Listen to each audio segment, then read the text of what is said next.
خاتم الأنبياء وعلى آله وأصحابه الأتقياء الذين هم خلاصة العرب الأرباء وخير الخلائق بعد الأنبياء ولعنة الله على دجال القادياني الذي قد تنبأ بعد إمام الأنبياء. أما بعد فأعوذ بالله من الشيطان الرجيم. بسم الله الرحمن الرحيم. ثاني اثنين إذ هما في الغار إذ يقول لصاحبه لا تحزن إن الله معنا وقال تبارك وتعالى ما كان محمد أبا أحد من رجالكم ولكن رسول الله وخاتم النبيين.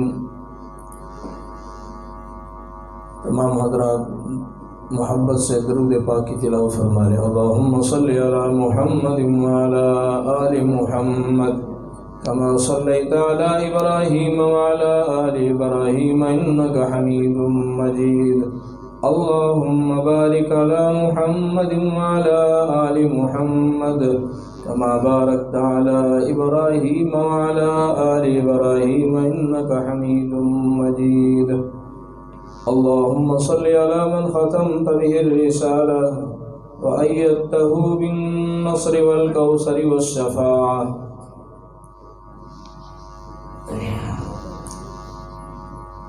حضرت مفتی صاحب بھی تشریف لا چکے ہیں، تو چند منٹوں میں اپنی گزارشات عرض کر کے حاضری لگا کے اجازت چاہوں گا. مدرسہ تعلیم القرآن متصل جامعہ مسجد مدنی شاہپور صدر کے اندر یہ سالانہ تقریب منعقد ہے. اللہ رب الجلال آج کی اس تقریب کو اپنی بارگاہ میں قبول فرمائے. 11 طالب علم جنہوں نے قرآن کریم حفظ کیا، یاد کیا، آج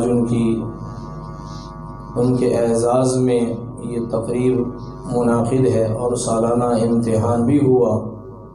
امتحان کا نتیجہ بھی ہے. حضرت پروفیسر صاحب، ان کے بھائی اور ان کے صاحبزادے قاری عبدالسمیع صاحب اور اسی طرح استاد قاری عبدالباسط صاحب، یہ سب حضرات اور یہاں کے معاونین، اللہ رب العزت ان بچوں کو، والدین کو، معاونین کو، سب کو یہ مبارک فرمائے. ابھی اسٹیج سیکرٹری صاحب فرما رہے تھے کہ ختم نبوت کے حوالہ سے، تو آج ختم نبوت کے حوالہ سے سب سے پہلے ختم نبوت کے جو مجاہد اول ہیں حضرت سیدنا صدیق اکبر رضی اللہ تعالیٰ عنہ، چونکہ جمادی ثانیہ کا یہ مہینہ ہے اور اسی مہینہ کی 22 تاریخ کو حضرت سیدنا صدیق اکبر رضی اللہ تعالیٰ عنہ وفات پائے، دنیا سے رحلت فرمائی. تو اس حوالہ سے حضرت صدیق اکبر رضی اللہ تعالیٰ عنہ کی محبت میں چند باتیں عرض کروں گا. آپ بتائیے مسلمانوں کے سب سے پہلے خلیفہ کون ہے؟ ذرا اونچی آواز. خلیفہ اول مسلمانوں کے سب سے پہلے آقا علیہ السلام کی رحلت کے بعد مسلمانوں کے صحابہ میں جو خلیفہ بنے، خلیفہ اول وہ کون ہے؟ اچھا، خلیفہ بلا فصل کون ہے؟ حضرت ابوبکر صدیق رضی اللہ تعالیٰ. اور صحابہ میں جنہیں خلیفۃ الرسول کہا جاتا ہے کہ رسول اللہ صلی اللہ علیہ وسلم کے خلیفہ، خلفاء تو اور بھی ہیں لیکن جن کو خلافت براہ راست رسول اللہ صلی اللہ علیہ وسلم سے ملی اور آقا علیہ السلام نے جن کو خلیفہ ہونے کے لیے نامزد کیا، متعین کیا، وہ کون ہے؟ حضرت ابوبکر صدیق رضی اللہ تعالیٰ عنہ. اور اسی طرح سے اگر یہ کہا جائے کہ پہلے مجاہد ختم نبوت کون ہے تو پھر کیا کہیں گے؟ حضرت ابوبکر صدیق رضی اللہ تعالی اللہ. سیرت کی کتابوں میں لکھا ہے کہ حضرت عمر فاروق رضی اللہ تعالیٰ عنہ مدینہ میں اپنے گھر میں تشریف فرما ہے، باہر گلی میں کوئی بات سنی، تبصرہ سنا کہ کچھ لوگ کہہ رہے کہ یار ابو بکر افضل ہیں یا حضرت عمر افضل ہیں، تو کچھ لوگوں نے بات کرتے ہوئے یہ کہہ دیا کہ حضرت عمر جو ہے نا وہ بڑے جری ہیں اور وہ افضل ہیں، بڑی جرت والے ہیں، بڑی ہمت والے ہیں، وہ افضل ہیں۔ حضرت عمر رضی اللہ تعالیٰ عنہ عین اسی دوپہر کے وقت میں گرمی میں باہر تشریف لائے اور آ کر ان لوگوں سے کہا کہ آپ لوگ کیا کہہ رہے ہو کہ عمر افضل ہے؟ یاد رکھیے گا، عمر کی زندگی بھر کی نیکیاں، ساری نیکیاں ایک طرف ہوں اور حضرت ابو بکر صدیق کی ایک نیکی وہ ایک طرف ہو، صدیق اکبر کی وہ ایک نیکی بھی عمر کی زندگی بھر اور عمر بھر کی نیکیوں پر افضل ہے۔ پھر فرمایا کہ میں تمہیں بتاؤں وہ نیکی کیا ہے؟ فرمایا کہ آقا علیہ الصلوۃ والسلام حضرت صدیق اکبر کے گھر جب تشریف لاتے تو کبھی صبح کو تشریف لاتے یا شام کو، دوپہر کے وقت گرمی کی شدت میں آقا علیہ السلام تشریف نہ لاتے، لیکن ایک مرتبہ آقا علیہ الصلوۃ والسلام دوپہر کی عین گرمی کے وقت میں تشریف لائے۔ حضرت صدیق اکبر رضی اللہ تعالیٰ عنہ نے دروازہ کھولا اور آقا علیہ السلام جب تشریف فرما ہوئے تو آقا علیہ الصلوۃ والسلام نے فرمایا کہ ابو بکر راز کی بات کرنی ہے، یہ جو آپ کی بچیاں ہیں نا، یہ حضرت اسماء ہیں، یہ حضرت عائشہ ہیں، ان کو جو ہے نا کیا ہے ذرا سائڈ پر کرنا، کنارے پر کرنا۔ حضرت ابو بکر صدیق رضی اللہ تعالیٰ عنہ نے کہا آقا آپ راز کی بات کیجئے، یہ ابو بکر صدیق کے گھر کی بچیاں ہیں، صدیق اکبر کی بیٹیاں ہیں، یہ کٹ جائیں گی، محمد پاک کا راز فاش نہیں کریں گی۔ آقا علیہ الصلوۃ والسلام کا راز، آقا علیہ السلام کی بات، اور صدیق اکبر ہو یا ان کا گھرانہ ہو، وہ جان تو دے سکتا ہے، فدا تو ہو سکتا ہے، لیکن آقا پاک علیہ الصلوۃ والسلام کا راز نہیں فاش کر سکتے۔ آقا علیہ السلام نے فرمایا اچھا اگر ایسی بات ہے تو سنو، مکہ کی بات فرمایا سنو، پھر مجھے محسوس یوں ہو رہا ہے کہ ان قریب اللہ رب ذوالجلال مجھے ہجرت کی اجازت مرحمت فرما دیں گے، مکہ کے ان کافروں اور مشرکوں کے ظلم و ستم اور ان کی بربریت کی وجہ سے ان قریب مجھے سفر ہجرت کی اجازت مل جائے گی۔ حضرت صدیق اکبر بھی فدائے مصطفیٰ تھے۔ حضرت صدیق اکبر رضی اللہ تعالیٰ عنہ فوراً پہلا سوال یہ کیا آقا مجھ ابو بکر صدیق کو بھی رفاقت کی اجازت ملے گی؟ جان دینے کا مسئلہ ہے، جان ہتھیلی پر رکھ کر سفر ہجرت میں جانا ہے، لیکن ابو بکر صدیق کے لیے جان دینا، حضور علیہ السلام کی ناموس پہ، ذات رسالت پہ اپنی ذات اپنی جان فدا کرنا کیا مسئلہ تھا؟ فرمایا کہ مجھے اجازت ہوگی۔ آقا علیہ السلام نے فرمایا ہاں ابو بکر تجھے اجازت نہیں ہوگی تو اور کسے ہوگی؟ نعرہ تکبیر، شان رسالت، خلافت راشدہ، حق چاریہ، مصطفیٰ کا ہم سفر ابو بکر۔ یہ بات فرما کے آقا علیہ السلام واپس تشریف لے گئے۔ درمیان میں کافی عرصہ گزر گیا، پتہ نہیں مہینے گزرے، سال گزرے، باقاعدہ ہجرت کا حکم نہیں آیا۔ ایک مرتبہ دار الندوہ میں ابو جال اینڈ کمپنی بیٹھی ہوئی اور انہوں نے مشورہ کیا کہ ہر آئے دن اسلام پھیلتا چلا جا رہا ہے، کیسے اسلام اور پیغمبر اسلام صلی اللہ علیہ وسلم کا راستہ روکا جائے۔ یہ ابو جہل، یہ وہ مشورہ تھا جس میں خود شیطان اور ابلیس بھی شریک ہوا اور یہ بھی مشورے میں شریک ہوا۔ کسی نے کہا جی وَإِذْ يَمْكُرُ بِكَ الَّذِينَ كَفَرُوا لِيُثْبِتُوكَ أَوْ يَقْتُلُوكَ أَوْ يُخْرِجُوكَ وَيَمْكُرُونَ وَيَمْكُرُ اللَّهُ وَاللَّهُ خَيْرُ الْمَاكِرِينَ۔ آقا علیہ السلام کے خلاف ایک مشورہ یہ دیا گیا کہ آقا علیہ السلام کو یہاں مکہ سے نکال دیا جائے، مشورہ یہ بھی ہوا کہ آقا علیہ السلام کو جیل میں اور قید میں ڈال دیا جائے۔ ابلیس نے بھی اس مشورے کی تائید نہیں کی، کہنے لگے تم محمد کو نکال بھی دو گے نا، جہاں یہ جائے گا وہیں دنیا ان کی گرویدہ اور ان کی دیوانی ہو جائے گی۔ آقا علیہ السلام کو جیل میں ڈالو گے، جیل میں بھی اپنی تبلیغ اور اپنا مشن، اپنی دعوت چلاتا رہے گا۔ تیسرا مشورہ یہ کہ حضور کو شہید کر دیا جائے۔ کہنے لگا ہاں بالکل ٹھیک ہے۔ شیطان کہنے لگا میں اس رائے کی موافقت کرتا ہوں کہ آقا علیہ السلام کو شہید کر دیا جائے، تاکہ آقا علیہ السلام کا مشن اور دین اسلام ہمیشہ کے لیے ختم ہو جائے۔ ابلیس نے تائید کی اور پھر مشورے میں یہ طے کیا کہ ہر خاندان سے ایک کڑیل جوان کا انتخاب کر لیا جائے، ایک نوجوان ہر قبیلے کا ہوگا، ہر قوم کا ہوگا۔ حضور کا خاندان بنو ہاشم وہ تمام قبائل سے کیسے لڑے گا؟ نہیں لڑ سکیں گے۔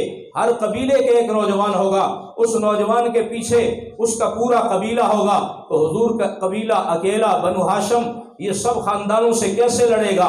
لہذا ہر قبیلے سے ایک نوجوان کا انتخاب کیا جائے، اور وہ آج رات آقا علیہ السلام کے گھر مبارک کا، آقا علیہ السلام کے دولت خانے کا گہراؤ کر لیں، محاصرہ کر لیں۔ جب آقا علیہ السلام باہر نکلیں فوراً حملہ کر کے آقا علیہ السلام کو شہید کر دیا جائے۔ یہ مشورہ کر دیا، اور ادھر جبریل علیہ السلام آئے اور آقا علیہ السلام کو بتایا، فرمایا حبیب، اللہ کے حبیب صلی اللہ علیہ وسلم، اللہ آپ کو ہجرت کا حکم دیتا ہے، آپ کے خلاف آپ کے دشمنوں نے آپ کے گھر کا محاصرہ کر لیا، آپ کو شہید کرنے کے لیے تیار بیٹھے ہیں، آپ نکلیے۔ جبریل ابھی تو میرے گھر کا محاصرہ کیا ہوا ہے، تو میں باہر کیسے نکلوں؟ فرمایا اللہ کا حکم یہ ہے آپ ایک مٹھی مٹی کی لیں اور یوں پھینکیں، آپ ایک ہی طرف سامنے والی طرف پھینک دینا، ان تمام کافروں کی آنکھ تک پہنچانا میرے اللہ کا کام ہے۔ آقا علیہ السلام باہر تشریف لائے۔ اللہ کا قرآن اسی کو کہتا ہے وَمَا رَمَيْتَ إِذْ رَمَيْتَ وَلَكِنَّ اللَّهَ رَمَى، آپ نے جو مٹی پھینکی وہ آپ نے نہیں پھینکی، وہ اللہ نے پھینکی ہے۔ اللہ کے حکم کے مطابق آقا علیہ السلام نے ایک مٹھی مٹی سے بھر کے یوں پھینکی، اللہ نے ان کافروں کے آنکھوں تک پہنچا دیا، وہ اپنی آنکھیں ملتے رہے۔ آقا علیہ السلام وَجَعَلْنَا مِن بَيْنِ أَيْدِيهِمْ سَدًّا وَمِنْ خَلْفِهِمْ سَدًّا فَأَغْشَيْنَاهُمْ فَهُمْ لَا يُبْصِرُونَ۔ سورہ یاسین میں اللہ فرماتے ہیں ہم نے ان کے آگے پیچھے دیواری کھڑی کر دی، ان کو اندھا کر دیا، حضور درمیان سے گزر کے چلے بھی گئے، ان کافروں کو پتہ نہ چلا۔ آقا علیہ السلام یہاں سے سیدھے سیدنا صدیق اکبر رضی اللہ عنہ کے گھر تشریف لے گئے۔ دروازہ کھٹکھٹایا، رات کا وقت ہے، رات کا کافی حصہ گزر چکا ہے۔ آقا علیہ السلام نے ادھر سے دروازہ کھٹکھٹایا، ادھر صدیق اکبر نے فوراً دروازہ کھولا۔ ابو بکر میں نے دروازہ بھی کھٹکھٹایا، فوراً دروازہ کھول دیا۔ فرمایا آقا یہ تو لگتا ہے کہ آپ دروازے کے پاس کھڑے تھے۔ فرمایا آقا آج سے اتنے مہینے اور اتنے وقت پہلے جب ہجرت کا ذکر ہوا تھا وہ وقت اور آج کا دن صدیق اکبر پھر سویا نہیں ہے کہ کسی وقت بھی عرش والے کی طرف سے ہجرت کا حکم آ جائے، میرے آقا دروازے پر تشریف لائیں اور دروازہ کھٹکھٹائیں اور کنڈی کھولنے میں دیر ہو جائے، صدیق اکبر اس کو گوارا نہیں کر سکتے۔ یہ وفائیں ہیں حضرت صدیق اکبر کی آقا پاک صلی اللہ علیہ وسلم کی ذات کے ساتھ۔ آقا علیہ السلام نے فرمایا ابو بکر پھر چلو، ہجرت کا حکم آ گیا۔ صدیق اکبر ساتھ چلے۔ 500 درہم جو گھر میں موجود تھے، جس طاقچے میں موجود تھے، وہ سارے کے سارے درہم ایک تھیلی میں بھر لیے اور وہ درہم لے کر روانہ ہو گئے آقا علیہ السلام کی ذات کے ساتھ۔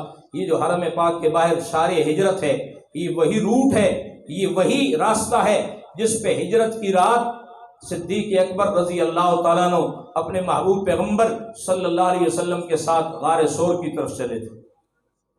یہ شارع ہجرت آقا علیہ السلام کے ساتھ صدیق اکبر چل رہے ہیں جی، ہجرت کا سفر شروع ہے غار سور میں، غار سور سے پھر مدینہ پاک جا رہے ہیں۔ اسی ہجرت کے سفر میں عجیب منظر، صدیق اکبر آج صحابہ کرام کے خلاف، آج ابو بکر صدیق کے خلاف سانپ جتنی زہریلی اور لمبی لمبی زبانی نکال کے تبصرے کرنا آسان ہے، لیکن صدیق اکبر جیسی وفا کوئی پیغمبر سے کرے، دین سے کرے، آقا علیہ السلام کی ذات سے کوئی ایسی وفا کرنے والا دکھاؤ تو صحیح، ایسی وفا نبھانے والا تو دکھاؤ۔ حضرت صدیق اکبر اسی ہجرت کے سفر میں کبھی تو آقا علیہ السلام کی دائیں جانب چلے جاتے ہیں، کبھی سامنے آ جاتے ہیں، کبھی بائیں جانب آ جاتے ہیں، کبھی پیچھے چلے جاتے ہیں، 1 مرتبہ 2 مرتبہ 3 مرتبہ۔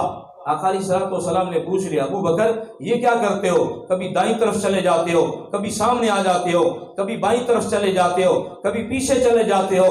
حضرت صدیق اکبر نے کیا جملہ کہا؟ فرمایا آقا مجھے جب دل میں خیال آتا ہے کہ خطرے کا وقت ہے، دشمن ہماری طاق میں ہے، دشمن آپ کا پیچھا کر رہا ہے، مجھے دل میں خطرہ اور خیال گزرتا ہے کہ دشمن دائیں طرف چھپ کر جھاڑیوں میں اور گھاٹی اور پہاڑیوں میں نہ بیٹھا ہو۔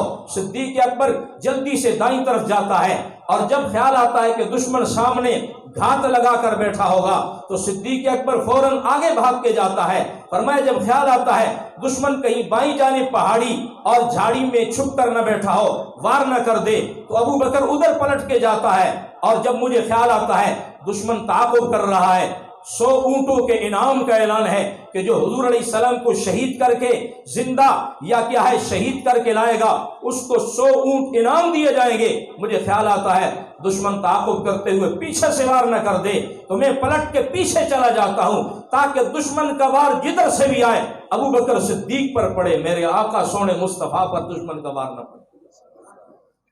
اللہ اللہ، یہاں سے سفر ہجرت میں آقا علیہ السلام کی ذات کے ساتھ ہیں، اور چلتے چلتے جب غار سور یہ پہاڑی، آج دیکھیں آج کے دور میں جب کہ لوگوں کا آنا جانا راستہ بھی ہموار ہو گیا اور کافی حد تک راستہ بن گیا، آج وہاں چڑھنا مشکل ہے۔ حضرت صدیق اکبر کہنے لگے آقا اب اس پہاڑی پر اس چڑھائی پر آپ نہیں چڑھ سکیں گے، آج صدیق اکبر کے کندھوں پہ آئیے، صدیق اکبر کے کندھے آپ کے لیے سواری فراہم کریں گے، میں صدیق اکبر آپ کو اٹھا کر غار سور تک لے کر جاؤں۔ غار سور تک لے گئے اور آقا علیہ السلام سے عرض کیا کہ آقا یہ ویران غار ہے، نہ جانے اندر کتنے زہریلے جانور ہوں گے اور کتنے موذی جانور ہوں گے، لہذا ایسا کریں آپ باہر تشریف فرما ہو، میں ذرا صفائی کر لوں۔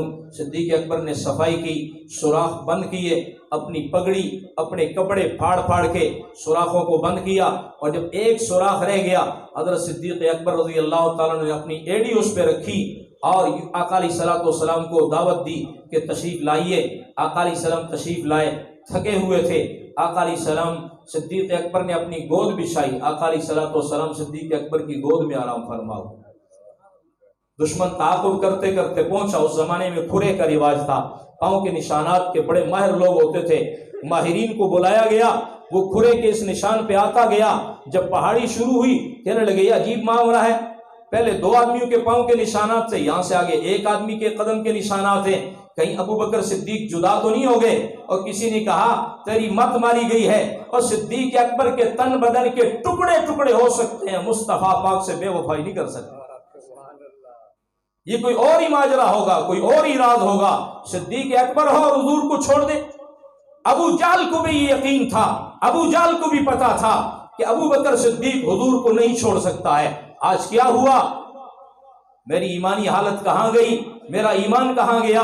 میری دینی سمجھ کہاں گئی کہ میں یہ سوچتا ہوں، مجھے خیال آتا ہے کہ صدیق اکبر نے معاذ اللہ حضور سے بے وفائی کر لی ہوگی، صدیق اکبر نے حضور کو چھوڑ دیا ہوگا، کیسے چھوڑ دیا ہوگا؟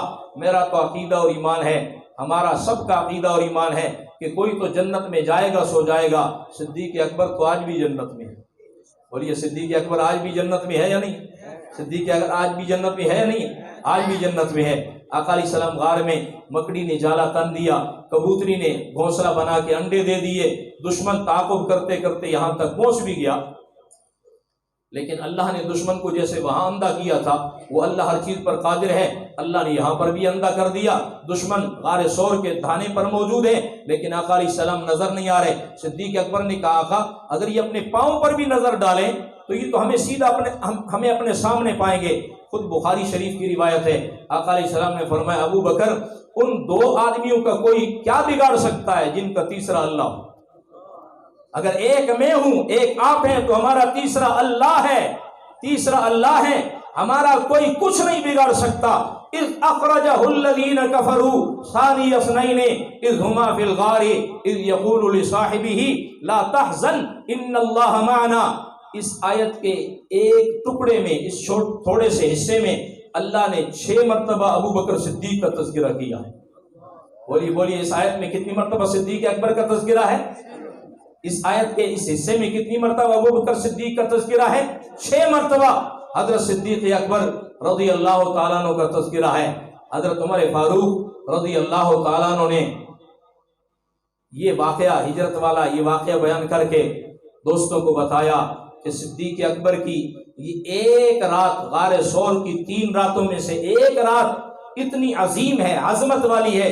فرمایا عمر کی زندگی بھر کی نیکیاں بھی ایک طرف ہوں تو ابو بکر صدیق کی ایک نیکی کا مقابلہ بھی کر سکتی۔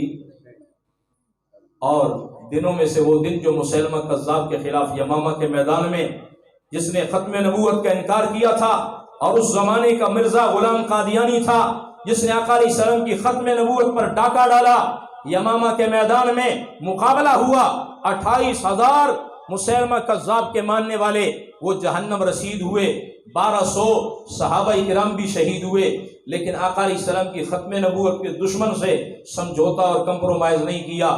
حضرت صدیق اکبر کی راتوں میں سے یہ ایک رات، دنوں میں سے یہ ایک دن ایسا ہے، فرمایا عمر کی ساری زندگی بھر کی نیکیاں، حالانکہ حسنات عمر اکثر من نجوم السماء، عمر کی نیکیاں آسمان کے ستاروں سے بھی زیادہ ہیں، یہ خود آقا علیہ السلام نے فرمایا، لیکن حضرت عمر کی وہ ساری نیکیاں بھی صدیق اکبر کی اس ایک نیکی کا مقابلہ نہیں کر سکتی۔ تو کیا خیال ہے بھائی، آج قرآن کی اس پاکیزہ محفل میں آپ بھی تہیہ کرتے ہیں کہ انشاءاللہ ہم بھی، ہماری نسلیں بھی صحابہ کرام سے والہانہ محبت رکھیں گے انشاءاللہ، خصوصاً صدیق اکبر رضی اللہ تعالیٰ عنہ سے محبت رکھیں گے انشاءاللہ۔ یہ پہلے مجاہد ختم نبوت ہیں، انہوں نے حضور پاک علیہ السلام کی ذات کا پہرا دیا، ناموس کا پہرا دیا، ختم نبوت کا پہرا دیا۔ ہمیں صحابہ کرام سے اس وجہ سے بھی محبت ہے، یہ آقا علیہ السلام کے سچے پہرے دار، وفادار اور چوکیدار تھے۔ اللہ کریم ہمیں ان وفاداروں کا ہمیشہ، ہماری نسلوں کو ان وفاداروں کا ہمیشہ وفادار اور چوکیدار بننے کی توفیق نصیب فرمائے۔ اللہ کریم ہمیں ہماری نسلوں کو دین کے لیے، قرآن کریم کے لیے، صحابہ کرام اہل بیت کی عظمت کے لیے، ختم نبوت کے لیے اور جتنے بھی دین کے شعبے ہیں، اللہ رب الجلال ان سب کی خدمت کے لیے ہمیں، ہماری نسلوں کو، ہماری جان، ہمارے مال کو اپنی بارگاہ میں قبول فرمائے۔